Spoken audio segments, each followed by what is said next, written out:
Well, thanks for joining us. This is Good Afternoon Ghana. My name is Aldo Mora. It's a pleasure coming your way. It's a beautiful Monday morning. We're back again with Good Afternoon Ghana. Now, Good Afternoon Ghana this afternoon is delving into the controversy surrounding the performance tracker. The government last week, Wednesday, I want to believe, launched what it calls the performance tracker. Now, the performance tracker is actually an upgrade on what was launched in 2020 by the Vice President, which he calls a delivery tracker. Now, this is a database that showcases the performance that the government has done in the last 7 years or so. The whole idea is to engender or to foster transparency and accountability in government information delivery system or mechanism.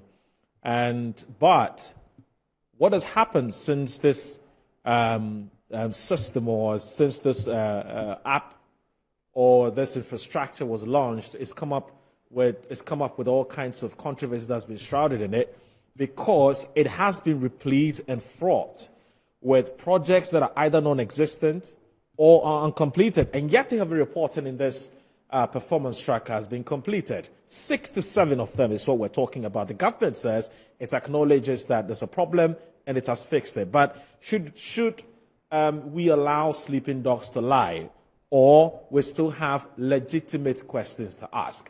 I'll take a short break. When I come back, I will be introducing my resource persons.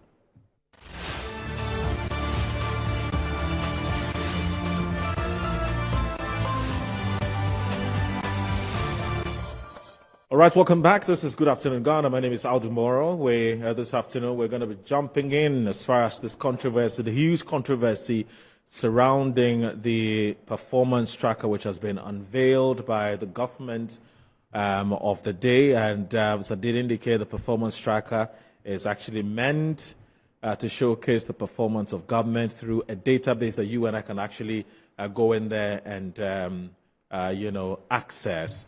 But there have been some issues, like as I did indicate, they've been replete and fraught with some abnormalities or some anomalies, and the government itself has conceded that. Before I actually introduce my resource persons, let me just bring to you the statement that the government itself has issued. But sorry, Josiah, before we do that, I want you to watch this first of all. Government of Ghana has launched Performance Tracker 2.0. It says it's a step in the right direction to help Ghanaians know what projects government has done and the level of completion. The government of the Republic of Ghana is providing you a database where the facts about projects across the 261 districts are available. The least you can do is to navigate and be informed, so that when you get into that conversation with somebody, you can speak to facts that you yourself have verified on this particular app. And then we also want to encourage you to check for continuous updates, because this is a live platform. It will be updated literally on a daily basis. So please continue to check for those continuous updates. For platforms of this nature all over the world, you may find one or two little challenges here and there.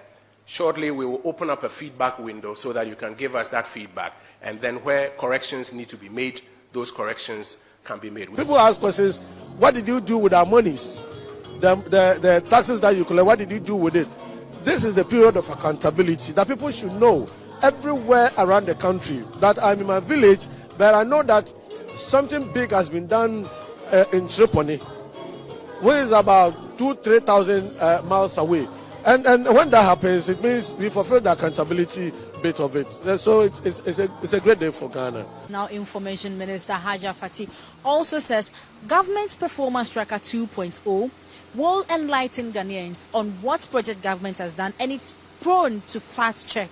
And if people are unsatisfied with the information on the app, they can go to the place to verify if really what is on the app match what is on the ground. This is very important, because in an era of misinformation and disinformation, it is so easy for someone to sit on any platform and say, in my district, government has done nothing. But we know that we have not put DCs there with allocations of District Assembly Common Fund and IGF and some special projects and over 7 to 8 years period, not a single project has been done. We have taken the narrative into our own hands to make sure we tell the story and empower all Ghanaians in the media, CSO, academia, and the general public to take the pain, to navigate the platform, to see the project themselves. Now let's bring to you some of the criticisms that have greeted this this performance track in terms of its integrity and its accuracy. Now, Stan Dogbe, who's a communications specialist and also specially to the former president John Dramani Mahama, had this to say as far as the performance tracker is concerned. I'm going to bring that to you shortly, and then I'll get you the government response on that. Now, this is what it says: Barmia's performance tracker, nothing but a tool of manipulation and distortion of reality. It says, as some people say, God no go shame Ghanaians. This statement rings true as the Barmia and his cronies have again been caught in the web of deceit. And it says their so-called performance tracker is nothing more than a tool of manipulation, a distortion of reality, and a blatant attempt to deceive the good people of Ghana. The revelations of pure lies, and the theft of projects by NGOs, private institutions, and others make it clear that this is just like an initiative of the Ministry of Truth from Orwell's famous novel 1984. 1984 is a dystopian novel by George Orwell that illustrates the unfair and a miserable society of Oceania, which is rife with totalitarian practices and constant surveillance. The NPP is trying to rewrite the story of the last few years and the present, manipulating and presenting a fabricated reality. You may have deceived Ghanaians with unrealistic promises in the past, but this time we're not going to be fooled by these attempts at manipulation and propaganda. Ghanaians know the truth and feel the daily reality and hardships, reality of hardships and suffering. Therefore, we will choose experience over experiment. We will choose an honest and trustworthy Mahama over a corrupt and lying Barmia to help build the Ghana we want together. Stan Dogbe is a Ghanaian journalist and a political communications strategist. Now, that's what he makes of the tracker. And I'm now going to show you government's response to some of the criticisms that have characterized the tracker. Now, this is a statement by the Information Ministry on Twitter. Of course, that's on X. Performance Tracker update. Following the successful launch of the Performance Tracker, the government expresses gratitude for the remarkable interest and scrutiny from citizens. This level of engagement demonstrates the public commitment to ensuring the accuracy and integrity of the information provided. Within 48 hours following the launch, our attention has been drawn to 67 entries, which were erroneously included. These have been corrected. Our attention has been drawn to some 74 projects which should have been included as they had been concluded by June 2023. These have also been included. As announced at the launch, the tracker is being continuously updated to provide a live and accurate record of the performance of the government of Ghana. We thank the public for the feedback and collaboration. So that's it. This is the response that the Information Ministry actually gave to the widespread criticism that has greeted or characterized the launch of the tracker. We're going to be speaking to Dr. Kukru Asiedu, who is a Deputy Director of Communications for the New Patriotic Party, to respond to some of the criticisms that have greeted this particular work. Doc, good afternoon. Thank you very much for joining us. Good afternoon, Ghana. Good afternoon, Moro. Good afternoon to your viewers. Thank you. Wonderful. You just heard what Mr. Stan Dogbe had to say about the performance tracker. What is your initial reaction to what he says before we even get to specifics? Yeah, I did not actually hear what he said. Your producer just called me online. All right.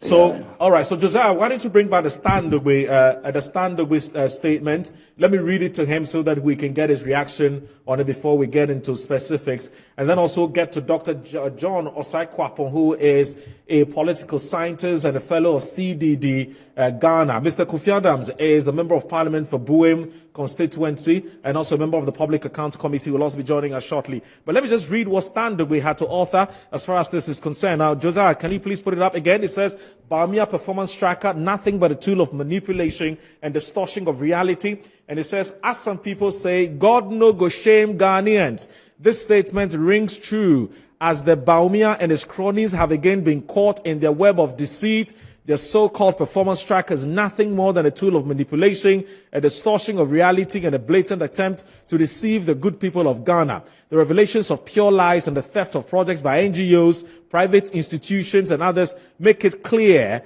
that this is just like an initiative of the Ministry of Truth from Orwell's famous novel of 1984. 1984 is a dystopian novel by George Orwell that illustrates the unfair and miserable society of Oceania, which is rife with totalitarian practices and constant surveillance. The NPP is trying to rewrite the story of the last few years and the present, manipulating and presenting a fabricated reality. You may have deceived Ghanaians with unrealistic promises in the past, but this time we're not going to be fooled by these attempts at manipulation and propaganda. Ghanaians know the truth and feel the daily reality of hardships and suffering. Therefore, we will choose experience of experiment. We will choose an honest and trustworthy Mahama over a corrupt and lying Bawumia to help build the Ghana we want together.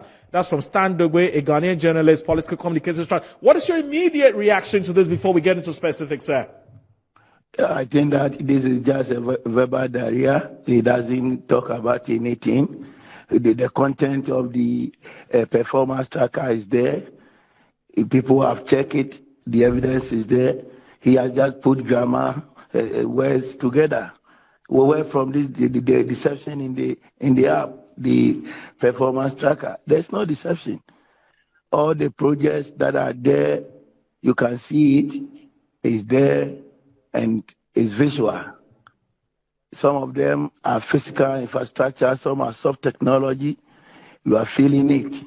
So I don't know where he has put this together. He wants to be heard. It's a long time Ghanaians heard from him. Standogwe, he has gone to political hibernation. So maybe he wants to use the performance tracker to re-announce his comeback into the political space since the lost elections 2016. So basically, if I want to comment on what he has said, it's just, as I said, verbal diarrhea. What we have put out to the Ghanaian people is work in progress. We welcome feedbacks, but the projects are there. More than 13,000 plus projects. You can see it is there. Many people have done auditing of it since last week, Wednesday, 10th April, when we launched the performance tracker. The Ghanaian people have been able to see that the projects are there, and we are counting to them. So as to this, is part of the political gimmicks, and because of political experience, as I've indicated, he has gone on political hibernation. He wants to use this performance tracker to come back. So this basically, I want to say, we'll go into the nitty-gritties and then we'll let the Ghanaian people know what we have done. But Dr. Kokro, you yourself have admitted, if actually you conceded that actually there have been 67 projects which have been erroneously inputted into the database of the tracker. That's not coming from Standogwe, but you yourself, you've conceded that as many as 67 projects have been erroneously inputted into the database. Yeah, from last week Wednesday, when we launched the performance tracker, and then we got the feedback, I've said that if you enter a mass data onto a system, definitely there will be some difficulties or some errors that will come. These errors are not massive, as I've indicated in my public commentary the last 3 days. Because if you look at it in terms of statistics, more than 13,067, you divide it by 13,000, is 0.052. If you multiply by 100, it's 0.52%. If you approximate it, it's 1%. It's negligible. In terms of statistics, it's negligible. So if maybe we are counting more than one half of the projects that we have actually advertised, what we have presented to the Ghanaian people, that people are saying that they are not there, then obviously we can't be able to look at it. But if less than 1% of it, errors have come, and we have indicated that the errors that the Ghanaian people have identified, we are updating the system. Today, if you go there, you will not see it. We have done good work. We need to applaud the government. It's a great initiative. We are counting to the Ghanaian people. There's transparency in government. And that is what we need to look at. If you talk to any data expert, if you actually enter mass data onto a system, definitely there will be certain degree of errors. But when you look at the margin of errors, is it significant? The margin of errors that the Ghanaian people have identified is less than 1%, which is negligible. It doesn't negate the significance of the performance tracker. Yeah, but I'm saying that, Kokoro, I mean, the explanation as to why it happened is then secondary to. I'm saying that if you look at the methodology of the data collection process. I get a point. I get a point you're making. We collected data from district, metropolitan, and municipal. Yes. Some of the districts, even some of the projects are there. We're not able to capture it. So I understand that. It's not about the projects. Some are not Seydou, there. Dr. So Seydou, please let us admit that once you enter mass data onto a system, definitely there will be a certain degree of errors. And it's there in statistics. Okay. But the most important thing is that we have actually appreciated the feedback and then we have rectified the error on the system. Dr. Seydou, the point I'm trying to make is this is simple. First of all, can we establish that something went wrong with the tracker? Because you don't even want, the thing is, you don't even want to accept that something wrong had gone with the tracker. Yeah, so admitted in our public commentary. Exactly. So I'm just saying that. Please, we are looking at the degree. No problem. No problem. I'm saying that that's another leg of the conversation. No, whether you are using it to make a juxtaposition to rubbish the tracker. And no. You can't use 67 errors out of 13,000 monumental projects. No. Doc, I'm saying that let us speak to facts. It is a fact that something went wrong with the way the database, something went wrong with the information that was inputted into the database. But you have said, please hold on. Don't make a generalization. Doc, I beg you. If you can just allow me to land. I'm saying that something fundamentally went wrong when you were inputting the information into the database, and you have conceded. So I'm saying that if somebody decides to express their opinion and say for them it is tantamount or it's an indication of a certain attempt to deceive or to gaslight Ghanaians, you can grant that person the right to express that opinion. But when you say nothing has gone wrong, and that even if something has gone wrong, it is insignificant, and so Ghanaians don't have the right to describe it the way they want to describe. That's why I have a challenge. Oh no, what I'm saying is that yes. Once, if you identify an error, we are doing analysis of the whole system, the whole data. Yes. It's a database. Mm-hmm. So a database that we have identified more than 13,000 projects, and then we have identified 67 of them, there's problem with it. It doesn't negate the entire content of it. That's what I'm saying. We have admitted, and I want to tell you today that the errors that were identified, it has been rectified. If you go onto the system, it has been rectified. And we are still updating the system. Okay. Even by maybe close of April, the projects will move from 13,000 to about 20,000. I'm telling you. All right. Yeah. Okay, so let us have patience. You see, this country, sometimes we are too quick to be able to look at some negligible errors. My next question. Actually, we have actually seen on the performance tracker. So when let us look at the entire data set. That's fine. That's fine. Is it accurate? The entire data set is when you go to the countryside, you see it. You see it. That's the most important thing that we need to look at. Then I want to actually reach the point that I earlier on indicated that all over the world, when you input data on a mass data onto a system, there's a certain degree of error that will manifest. The most important thing is that when the errors are identified, it is rectified. And we are taking steps to do that. That is why we need to appreciate from the side of government. So when the likes of Standard say, it says the revelations of pure lies and the theft of projects by NGOs, private institutions, and others make it clear that this is just like an initiative to the Ministry of Truth from Orwell's famous novel 1984, which is a dystopian novel by George Orwell that illustrates the unfair and miserable society of Oceania, which is rife with totalitarian practices of constant surveillance. Now, do you agree with him and others who feel that some of the projects that you have actually showcased in the database are not all of them were government, not all of them were projects that were executed by the central government, some of them being NGOs and so on. Do you accept that kind of criticism, or you think that it's neither here nor there? What is the concept of government? Government facilitates projects. So today, Kuwaiti government give us a facility to build schools, Ministry of Education. So we don't take account of that. Okay. So my dear friend, sometimes some people do analysis and I ask myself, where are we going as a country?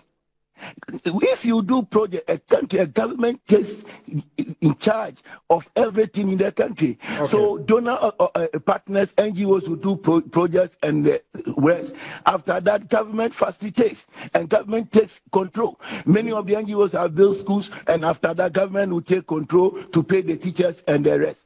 So when we are talking about government achievements, you can look at what government has facilitated. Okay. I've seen people talking about Jesse's and the boreholes and toilet that we should not talk about it.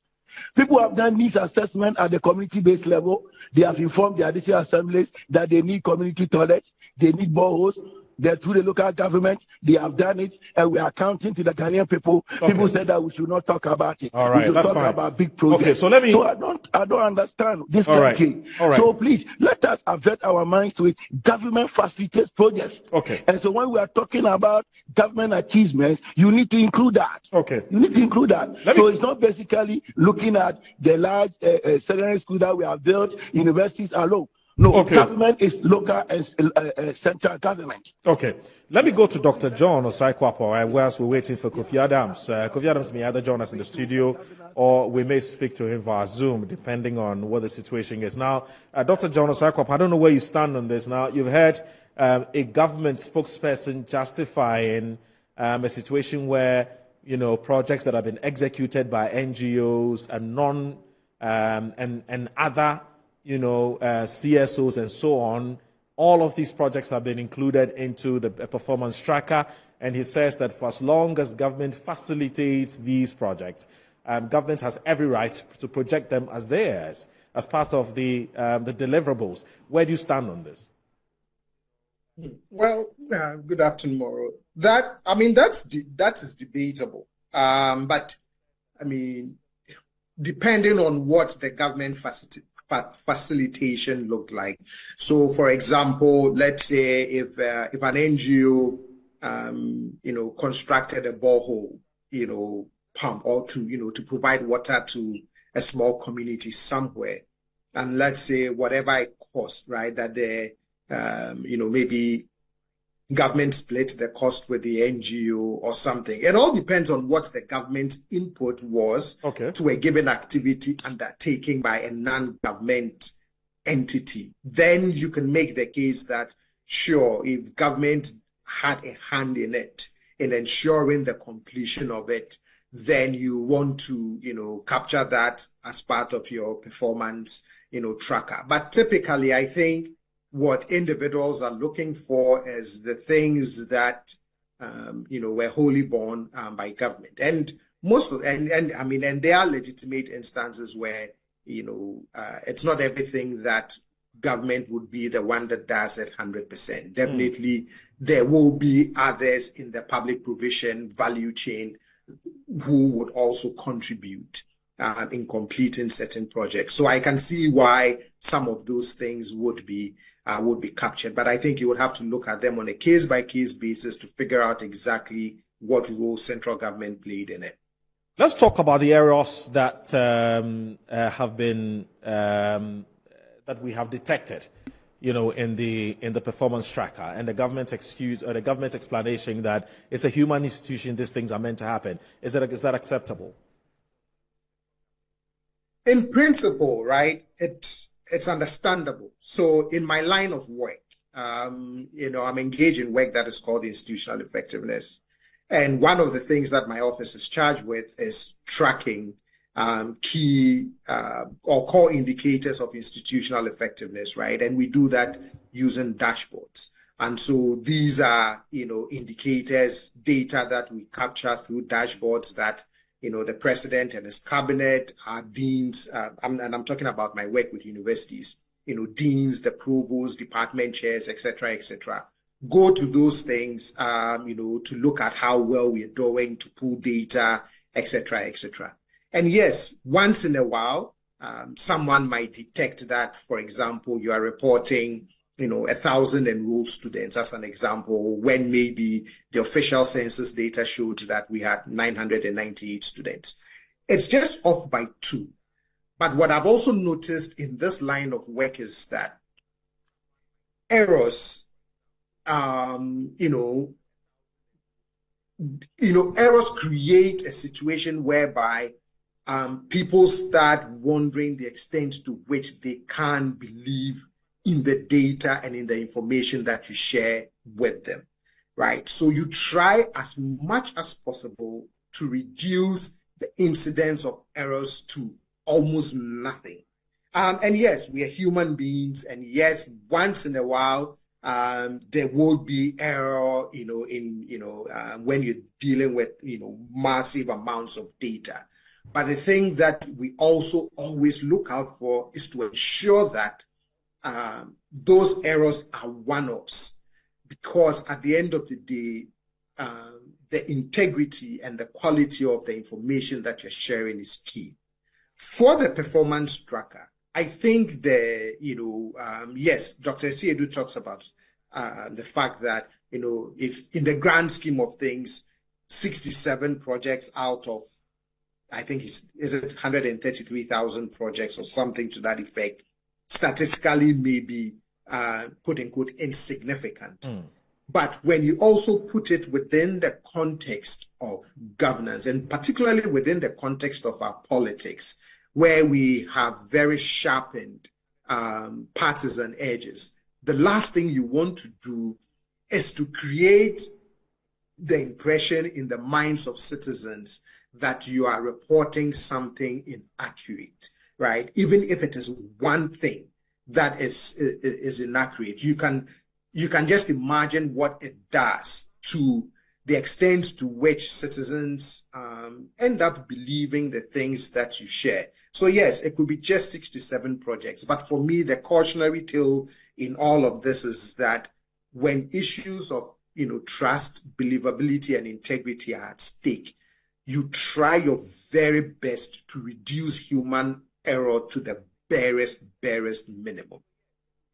I see. That's quite interesting. If you listen to Kojo Nkrumah when he was launching this tracker, one of the things he said was that the difference between the delivery tracker, which was unveiled by the vice president at the time, and this one is that this one has gone through a more rigorous validation exercise, which is to say that it will record as a minimal, if not even zero errors at all. And so for you to come to a situation where you have as many as 67 projects which are actually non-existent, which have been inputted into the database, and then you have government saying, well, I admit we have made errors, and that we're actually replacing the 67 with something more recent, something more latest, 74.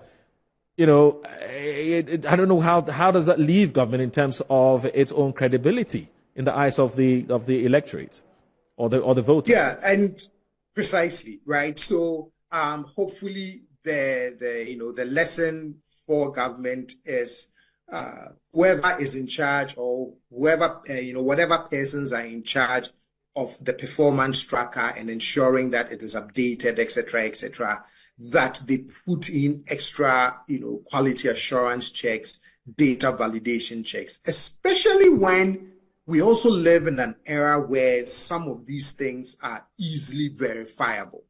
So for example, if you want to capture a project that has been done, in a given, community.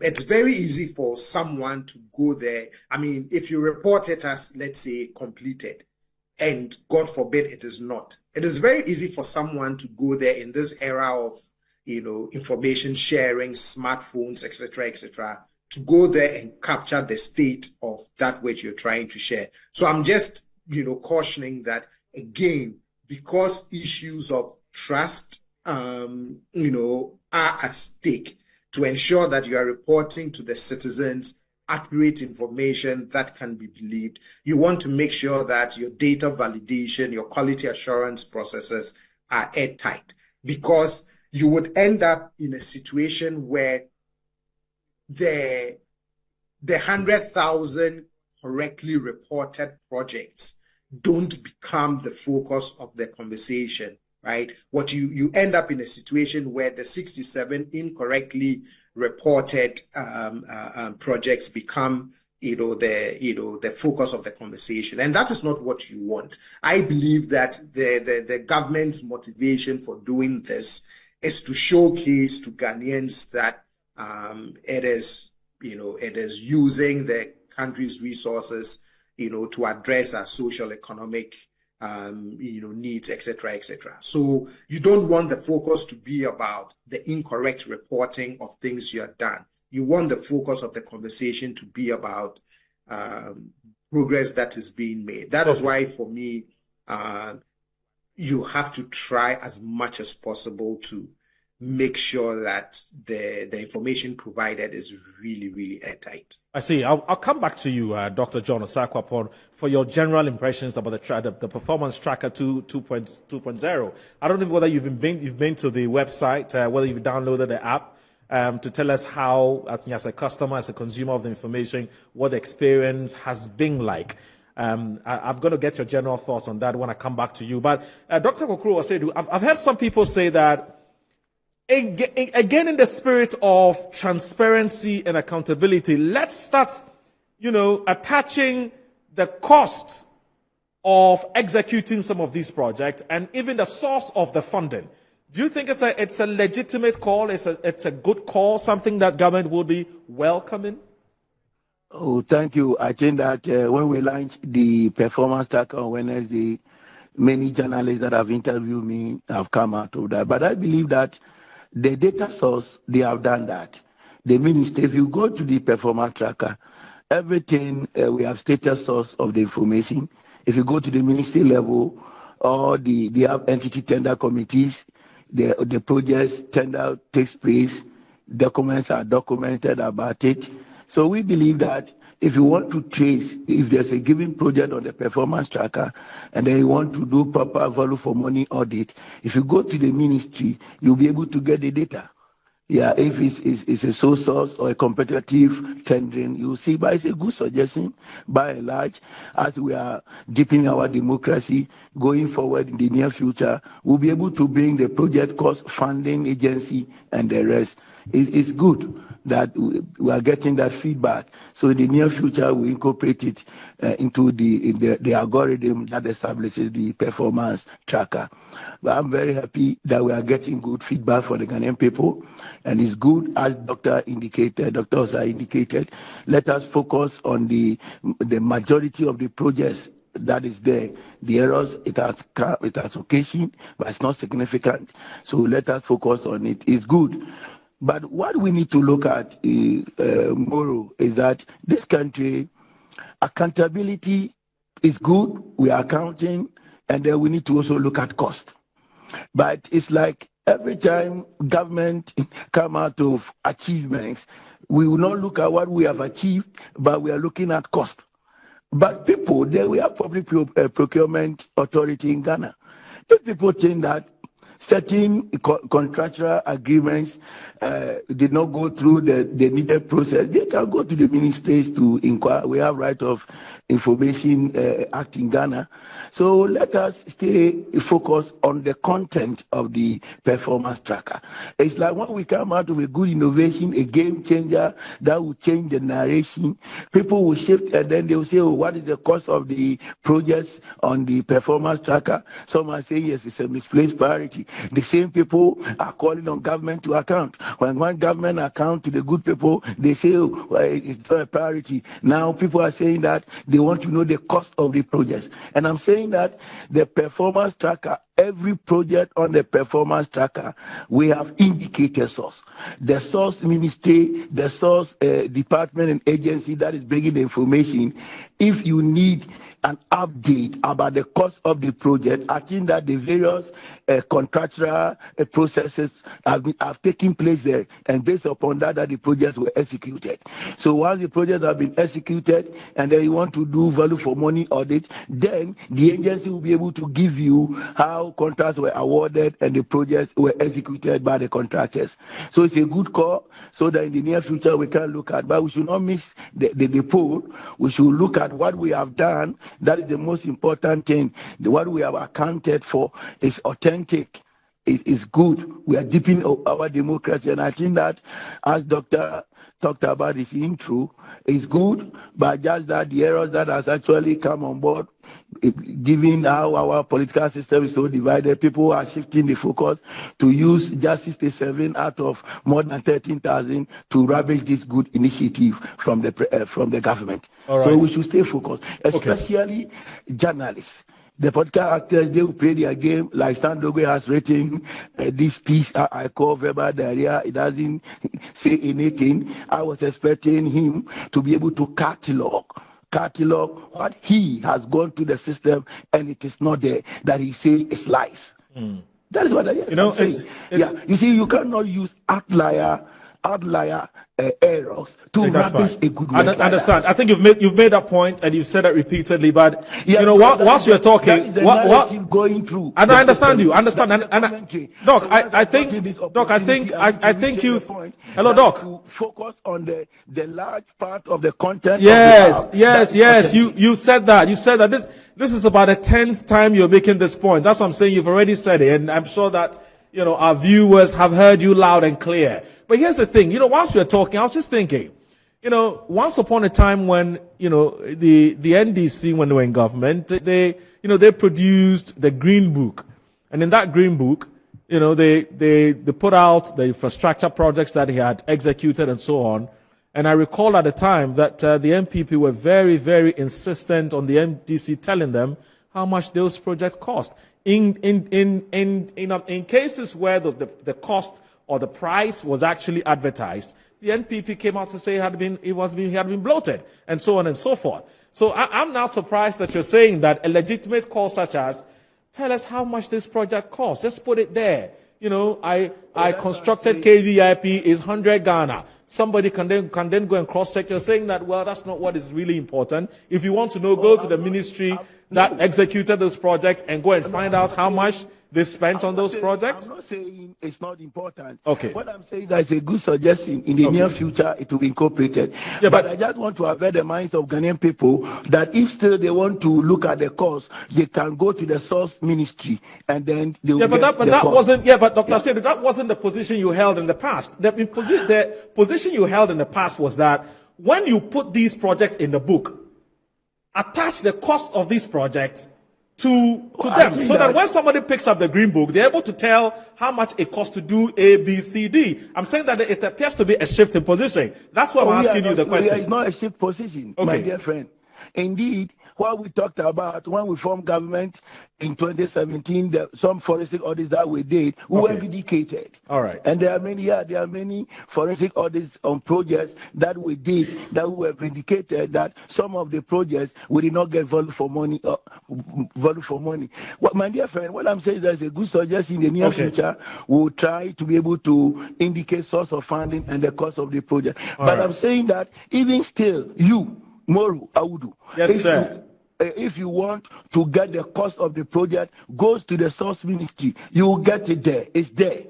The contractual processes was very exhaustive. Okay. If it went through the procurement, you see the cost. The funding agency, if it's a GOG project, if it's a district assembly funding, if it's a World Bank funding. For instance, if you go to the Ministry of Education, many of the projects World Bank is funding, some of them. You see the source, the funding agencies there, and the amounts, and then the procurement processes that took place. You will get it there. But it's good. In the near future, we incorporate it. But we are saying that the position, our position in 2016, that some of the projects were inflated, we were vindicated when we did the forensic audit in the transition. Well, I'm not sure about you and vindicated because I don't have any evidence to that effect. But anyway, Doc, I want to thank you very much for your time. It's been wonderful talking to you, and have a wonderful day, sir.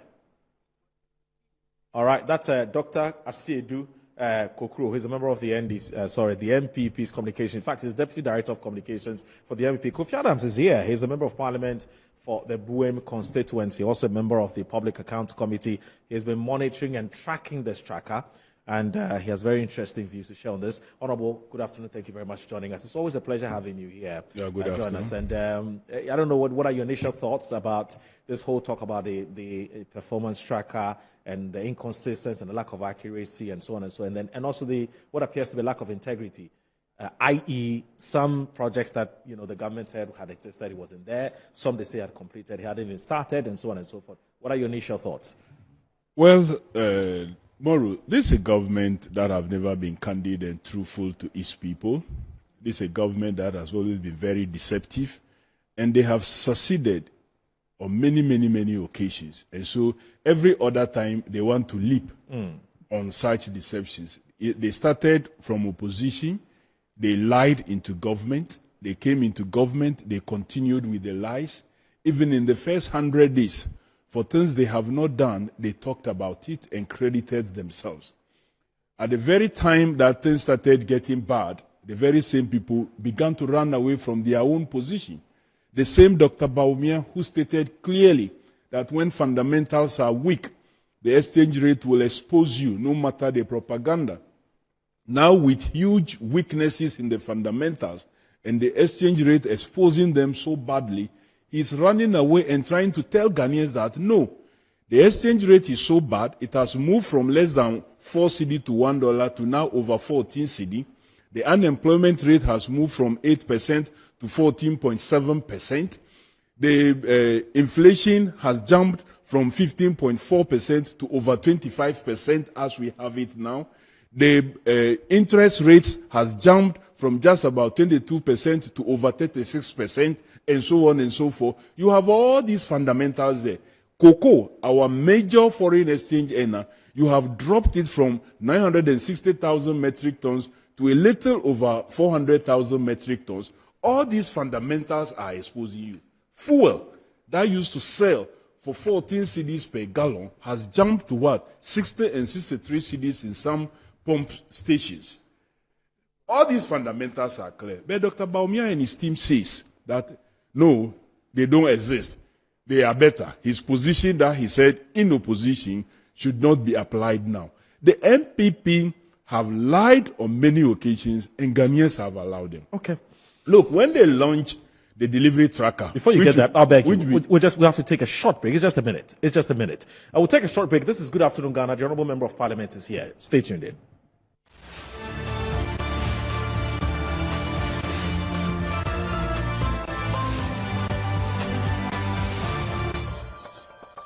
All right, welcome back. This is Good Afternoon, Ghana. Good Afternoon, Ghana is looking at the controversies surrounding the launch of the performance tracker by the government. The performance tracker has come under some intense criticisms following what appears to be some inconsistency, some inaccuracy, which now borders on the integrity of the performance track of the tracker. And we've been talking to a government spokesperson who says they admit that something has gone wrong, but it's not fatal to sort of take away or to rubbish everything that's contained in the performance tracker. And so Ghanaians should bear with them. But the NDC says no, it is only in line with the posture of the MPP, which is deception, lies. And That's what Mr. Kofi Adams is saying as he joined us. And also Dr. John Osai-Kwapo is also on Zoom out.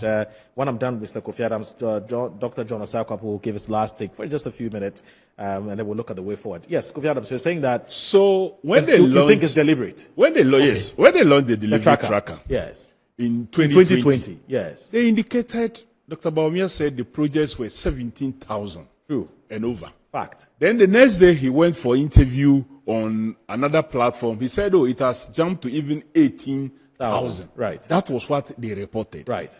In that same situation, Yes. we found many projects that were not executed by them. Right. They came with the similar statement that they are delivering today. Now you are giving us Performance Tracker 2.0, which means it's an addition of delivery tracker and what you have done after the launch of the delivery tracker. Right. And you are giving us 13,000 plus. How possible is it that 4 years you give us 17,000 and 18,000? Yes. Now, 7 years plus, you are giving us what? 13,000. I get it. Possible. At the very least, it must be more. At the very least, it must be more, not less. Not less. So the less that you have attention to given this. us, Yes. we have found many of the projects not to have been your projects.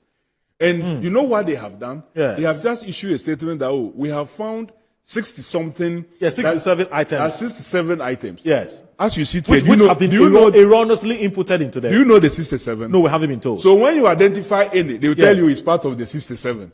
When you identify any, they say it's part of 67. You see, it's a deceptive government. They are just so, out there to so if they came up with the list of the 67, so if they had listed the 67, yes, then when you identify some, you go and check the 67. I agree with you. If you can upload over 13,000 projects and you have found 67 to have been included when they should not have been there, why not just add it that these are the 67 that have been found? Yes, which should not have been included. So right. when you find any, you can cross-check from the 67. That is the behavior of a deceptive government. You know, the minister who launched that very project went to Elmina, Commander, in the KEA constituency and municipality, and told chiefs in their faces that the Commander Sugar Factory is not operating because the NDC minority group refused to support tax reliefs that government was seeking for the project. When actually all the tax reliefs that are before Parliament does not include anything to do with the Commander Sugar Factory. So if a minister can stand before chiefs and tell them this, then what do you expect them to be doing when they are launching such a tracker? I heard the deputy information minister, nominee, says that in an era of misinformation and disinformation, the video you played, clearly this is a government that adapts the tool of misinformation and disinformation to achieve a benefit. But this time around, we will not allow that to happen. And I'm saying that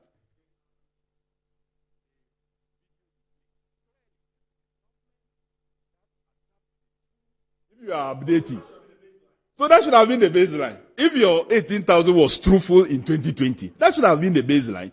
So how will you have 18,000 in 2020 and in 2024 when you are launching another tracker 2.0, it comes down to 13,000. So they themselves have forgotten about the lie they presented. It doesn't add up. It doesn't add up. Yes. It doesn't add up. We need some explanation. And you see key projects that they identify as their projects when it is not their project. Right. Key projects that they say they have done it when they haven't done anything about it. Key projects that they list is from 2017 to June of 2023 when such projects commenced way back maybe in 2013 and were 90% complete at the time they took over. So it is just presenting something that doesn't exist for me. But clearly, my biggest fear is that recently, as we do our work at Public Accounts Committee, we have found government making payments to contractors for no work done. How? For example, the Power China has been paid almost $12 million for the Pualugu multipurpose dam project when no work has been done there. Yes, I'm aware of that. Muta Angel has been paid $2.57 million for Temamoto Way expansion project when they are not the contractors for that project. Indeed, Parliament just approved the arrangement which is being funded by the Ghana Investment and Infrastructure Fund through a special purpose vehicle called ATEP Limited, and the contractor is MS Marapoma Limited. The government has paid money to Muta Angels. So I am suspecting that many of the projects they listed in the tracker, some claiming 100% completion or higher percentage completion, government may have paid monies and gone behind to collect those monies, and work has not been done. Because the reality on the ground is different from what the tracker is telling us. Dr. John Osakwapo, do you think it's a legitimate call, as the Member of Parliament is saying, that give us a list of all the items that you claim have been erroneously inputted into the database so that we all get to see, so that you don't have a situation where tomorrow, when you, Dr. John Osakwapo, you alert me to say, I've just found out that this thing actually doesn't either exist or it does exist, but it's not completed. And then when we call government, so, well, we know that, but it's been added to the 67, and then we're going to go on and on and on and on. Do you think it's a fair ask that give us a list of the 67 and a list of the 74, which you've just added by way of an update? I mean, yes, that's fair. I mean, it's all part of the feedback loop to improve and get this performance tracker, quote unquote, on track. So if there are 67 that were identified, right, in the spirit of transparency and open sharing of information with your citizens, you can say, upon feedback from after the launch, we noticed that 1, 2, 3, boom, boom, boom, up to 67 were erroneously included.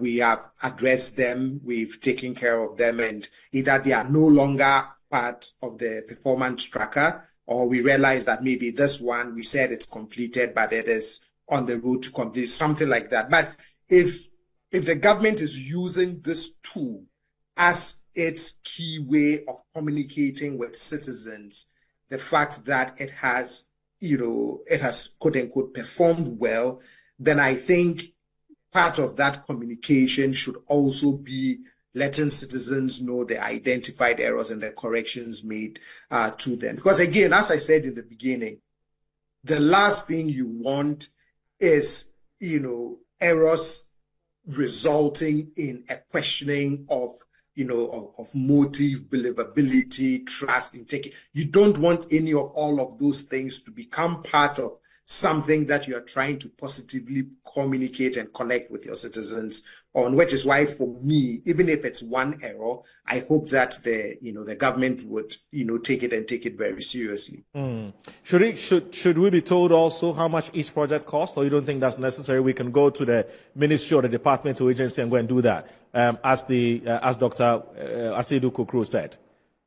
I mean, you can do both, right? Okay. For me, it doesn't hurt that if you list a project, you then add, and this is how much we invested, or this is how much it cost us to, complete the project, so that, those who are interested and, as they look at the tracker can say, okay, government has spent, let's say, 10 billion over the last 7 years to complete, let's say, 100 and something thousand projects, and they can begin to make certain assessments of, where money was spent or not spent, how our resources were allocated, not allocated. Okay. All of those things. I mean, there are people who are really interested in that kind of information. And Right. if you can have it all present in one location on the tracker with one click, as opposed to, okay, now I have to go to the ministry and find out. And what if the ministry doesn't have it available, on their website? Then I have to go through a request process, all of that. For me, it doesn't hurt if,